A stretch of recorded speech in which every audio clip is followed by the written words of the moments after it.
ସକାଳୁ ସକାଳୁ ଦେଖନ୍ତୁ ରୁମ୍ର ଅବସ୍ଥା କେମିତି ହେଇଛି। ପୁଅ ଉଠିଲେ ତାକୁ ସ୍କୁଲକୁ ପଠେଇଲି। ପୁଣି ଚାଲନ୍ତୁ ଖଟ ଯାହା ଯାହା ସବୁ ଏତା ହେଇ ପଡ଼ିଛି ଖଞ୍ଜାଖଞ୍ଜି କରିଦେବା। ଖଟକୁ ସିଆଡ଼େ ସଜାସଜି କରିବେ, ଇଆଡ଼େ କୁଣ୍ଡରେ କେତେ ଆମେ ସଫା କରିବା ରଖିଛି ତାକୁ ବି ସଫା କରିବି। ପେଣ୍ଟ ସାର୍ଟ ସବୁ ଇଆଡ଼େ ସିଆଡ଼େ ହେଇକି ପଡ଼ିଛି, କିଏ ମାଇଣ୍ଡ ବି ନେବେନି। ଏପଟେ ଦେଖନ୍ତୁ କାଲି ପରିବା ହାଟ ହେଇଥିଲେ, ପରିବା ବି ମୁଁ ଖଞ୍ଜିନି, ବ୍ୟାଗରେ ସେମିତି ଥୁଆ ହେଇଛି, ତାକୁ ବି ଖଞ୍ଜାଖଞ୍ଜି କରି ସବୁ କରିଦେବା। ତାପରେ ଦେଖନ୍ତୁ ରୁମ୍ଟାକୁ ମୁଁ ସଜେଇ ଦେଇଛି, ମାନେ ସଜେଇ ଯେମିତି ଯାହା ଯେଉଁଠି ଜିନିଷ ରଖିବା କଥା ଠିକ୍ ରଖିଦେଲେ ଠିକ୍ ସମୟରେ ସବୁ ଜିନିଷ ପାଇବ। ସେମିତି ଦେଖନ୍ତୁ ମୁଁ କୁଣ୍ଡରେ କେତେ ରଖିଛି ସଫା କରିବାକୁ, ତାକୁ ବି ସଫା କରିବି। ଏପଟେ ଦେଖନ୍ତୁ ରୋଷେଇ ଘର ସାମ୍ନାରେ ଦେଖିଦେଲେ ମୋତେ ଖାଲି ବିଜାର ଲାଗେ, କାହିଁକି ଜିନିଷପତ୍ର ଯଦି ଇଆଡ଼େ ସିଆଡ଼େ ପଡ଼ିଥିବ। ସକାଳୁ ମଧ୍ୟ ମୋର ରାସନ ମଧ୍ୟ ଆସିଥିଲା, ତାକୁ ବି ଖଞ୍ଜାଖଞ୍ଜି କରିନି, ତାକୁ ବି ଖଞ୍ଜାଖଞ୍ଜି କରିଦେବି।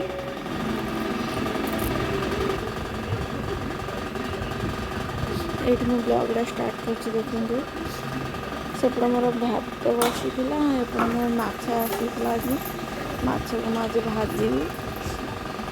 ଏଠି କଡ଼େଇ ମୁଁ ବସେଇ ତେଲ ବି ଗରମ କରିସାରିଲିଣି। ଏପଟେ ମୋର ଡାଲି ବି ହେଇଗଲାଣି, ମାଛ ମୁଁ ଏଠି ଭାଜିବି।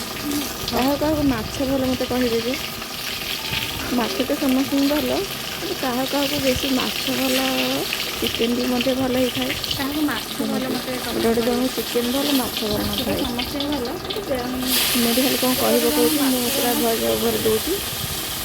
ସେ ଲୋକ ବି ହେଇଥିବ। ମୋତେ ମାଛ ସେତେ ଖାସ୍ ନୁହଁ, କିନ୍ତୁ କାଲିକି ଚିକେନ୍ ମୋତେ ଭଲ। ବଘାରିବି। ଏଠି ମୁଁ ମାଛ ବି ଭାଜୁଛି, ମାଛ ଭାଜୁଛି, ମାଛ ସେଇଠି ମୋର ଭଜା ବସା ସରିଲା। ହେଇଛି, ଉପରକୁ ଚାଲନ୍ତୁ ଯିବା। ଉପରକୁ ଆହୁରି ଚାଲନ୍ତୁ ଶୁଖେଇ ଯିବା। ଦେଇକି ଆସିବା। ଉପରେ ପୁରା ମୁଁ ଅଧା ଲୁଗା ଶୁଖେଇଛି ଆସିଲି, ପୁରା ଖରା ଏମିତି ପ୍ରବଳ ଯେ ମାନେ ଉପରକୁ ଯାଇ ହେଉନି। ଆଉ ଅଛି ଲୁଗାପଟା ଅଛି, ଚାଲନ୍ତୁ ନେଇକି ଯିବା, ସେ ଶୁଖେଇ ଦେଇକି ଆସିବା। ମାନେ ଏମିତି ଖରା ଭଗବାନ, ମାନେ ଖରା ଦିନେ ବି ଏମିତି ଖରା ମାନେ ହେଉନଥିବ।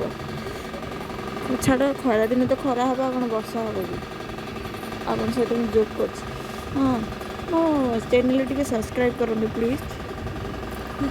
ଦେଖନ୍ତୁ ମୁଁ ଅଧେ ଶୁଖେଇ ଦେଇକି ଆସିଥିଲି, ଆହୁରି ବାଲ୍ଟିଟା ଥିଲା ଶୁଖେଇ ନଥିଲି ମୁଁ। ଏଠି ମୋର ଯାହା ଯାହା ମୁଁ ଶୁଖେଇଥିଲି ନେଇଯିବି, ଆଉ ଯାହା ଶୁଖେଇବା କଥା ମୁଁ ଶୁଖେଇଦେବି।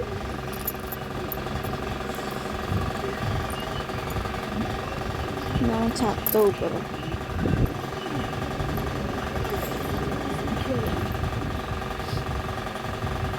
ଖରା ହେଉଛି ଯେ ମୁଁ ପୁରା ଦେଉନାହାନ୍ତି, ପୁରା ଆଲଜିଆ ହେଇଗଲିଣି।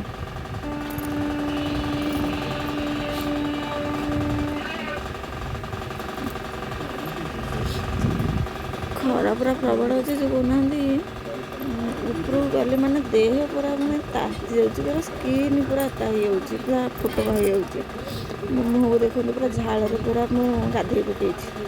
ବେଳେବେଳେ ଶୁଖିଆସିନି ହେଇଯାଉଛି, ତଳକୁ ପୁରା ଚାଲନ୍ତୁ ପୋଡ଼ି ପଳେଇବା ଯାଉଛି ଉପରକୁ ଯାଉଛି। ଆସିଲେ ଦେହ ମୁଣ୍ଡ। ତାପରେ ଏବେ ଖରାଦିନ ଭଳିଆ ଖରା। ବହୁତ ମାନେ ଆଜି ଘରେ କିଏ ନଥିବାକୁ ଏକା ସବୁ କାମ କରିବାକୁ ବହୁତ ମାନେ ଏଠି ମୁଁ ହାଲିଆ ବି ସକାଳୁ ଲାଗିଲାଣି ବାସନ ମୋତେ, ହେଲା ଏ ଖରା ସକାଶେ। ଏ ପର୍ଯ୍ୟନ୍ତ କିଛି ବି ମୁଁ କରିନି, ସେ ଖାଲି ଭାତ ଡାଲି ମାଛ ଭାଜି ଦେଇଛି, ପୁଣି କାଲି ତରକାରୀ କ'ଣ, ପରିବା ପତ୍ର ସବୁ ହାଟ ହେଇଥିଲା, ତରକାରୀ ପାଇଁ ଅଦା ରସୁଣ ପରିବା ମସଲା ପତ୍ର ବି ମୁଁ ଆଣିଛି। ବାଟିନି ଏ ପର୍ଯ୍ୟନ୍ତ। ଅଦା ରସୁଣ ଛଡ଼ଉଛି, ସେପଟେ ପିଆଜ କାଟିକି ଥୋଇ ଦେଇଛି, ଏପଟେ ରସୁଣ ବି ଛଡ଼ଉଛି। ଦେଖନ୍ତୁ ମୋର ପରିବା ସବୁ ଆସିଛି, ଏ ପର୍ଯ୍ୟନ୍ତ ବି ଖଞ୍ଜିନି, ତାକୁ ଅଳ୍ପ ଅଳ୍ପ ଖଞ୍ଜିଦେବି।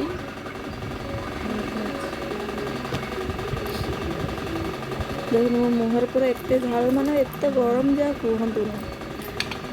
ଏତେ ଝାଳ ସେ ମୁହଁରେ, ମୋର ପୁରା ପାଣି ଭଳିଆ ତଳକୁ ନିଗୁଡ଼ୁଛି। ଏପଟେ ଏଇଠି ରସୁଣ ଛଡ଼ଉଛନ୍ତି ଦେଖନ୍ତୁ। ରସୁଣକୁ ଆପଣ ଯଦି ପାଣିରେ ଯଦି ବତୁରି ରଖିଦେବେ ନା, ସେ ସାଙ୍ଗେ ସାଙ୍ଗେ ଚୋପା ଛାଡ଼ିଯିବ। ଆଉ କିଏ କିଏ ଏମିତି ଚୋପା ଛଡ଼ନ୍ତି, କିଏ କିଏ ବି ଚୋପା ଛଡ଼ାନ୍ତିନି। ମୁଁ ଏଇଠି ଦ୍ୱିପହରେ ସମସ୍ତେ ଖାଇବାକୁ ଦେଇକି ଶୋଇପଡ଼ିଥିଲି, ଏଇଠି ମୁଁ ବସିକି ଆପଣଙ୍କ ସହିତ ଟିକେ କଥା ହେଉଛି। ମାନେ ଖାଇବାକୁ ଦେଇଦେଇ ତାପରେ ମୁଁ ଟିକେ ତ ନିଜେ ଚାହା ଖାଇଦେଇକି ଚାଲନ୍ତୁ କରିବା। ଶୋଇପଡ଼ିଥିଲି। ଚାହା ଯଦି ନ ପିଇବ ମଣିଷ, ଚା ସକାଳ ଟିକେ ଟାଇମ୍ ଉପରବେଳ ବସେଇଲି, ଚା ଟାଇମ୍ ନ ପିଇଲେ ନା ମଣିଷକୁ ନିଦ ଆସିବନି। କାମ କରିବାକୁ ମଧ୍ୟ ଚା ବଳ ଟିକେ ବସେଇବା, ଆସିବନି। ପୁଣି ଆସି ତାକୁ ଏପଟେ ଗ୍ରାଇଣ୍ଡିଙ୍ଗ ମୋତେ ଦେଖନ୍ତୁ ଟିଭି ବି ଲାଗିଛି, ସିଆଡ଼େ ପୁଅ ଟିଉସନ୍ ଗଲେ, ତାକୁ ଖଞ୍ଜି ଦେଇକି ଏଇ ବଡ଼ ମା ଛାଡ଼ିଦେଲି ଆସୁଛି। ଟିଉସନ୍କୁ। ଇଆଡ଼େ କିନ୍ତୁ ମୁଁ ଏପଟେ ଡାଲି ସକାଳେ କରିଥିଲି ଯେଉଁ ବଘାର ଦେଇକି ତାକୁ ଫୁଟେଇକି ରଖିଦେଲି ଡାଲି ଟିକେ ଖାଇନଥିଲେ ବଞ୍ଚି ଯାଇଥିଲା ତାକୁ ଏବେ ଫୁଟେଇଦେବି ନହେଲେ ଗନ୍ଧିଯିବ। ଏପଟେ ଚାହା ବି ମୁଁ ବସେଇଛି ଚାହାକୁ ମଧ୍ୟ ମୁଁ ଛାଣିଦେବି ଆଉ ଟିକେ ଫୁଟିଦେବି। ଚାହାଟା ଯେତେ ଫୁଟେଇବ ନା ସେତେ ଚାହାଟା ଟିକେ କଳା ଆସିବ ଭଲ ବି ଲାଗିବ। ଚାଲନ୍ତୁ ଯିବା ଆମ ଘର ଦେଖିବା।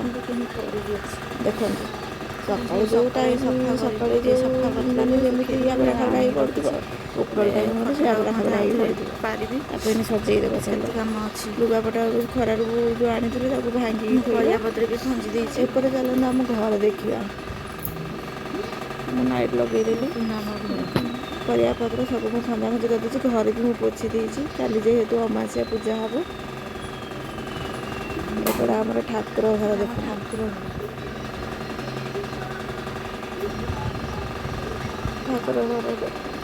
ଏପଟେ ଆମ ମାଆଙ୍କ ରୁମକୁ ଦେଖନ୍ତୁ।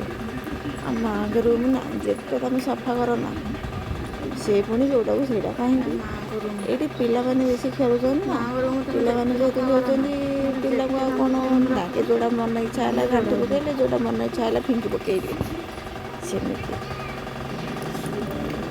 ଖଞ୍ଜି ମୁଁ ଯେତେ ଥୋଇଲେ ବି ସେଇଆ ହେବ। ଆଉ ଚାଲନ୍ତୁ ଚାହାଟା ଟିକେ ଛାଣିଦେବା।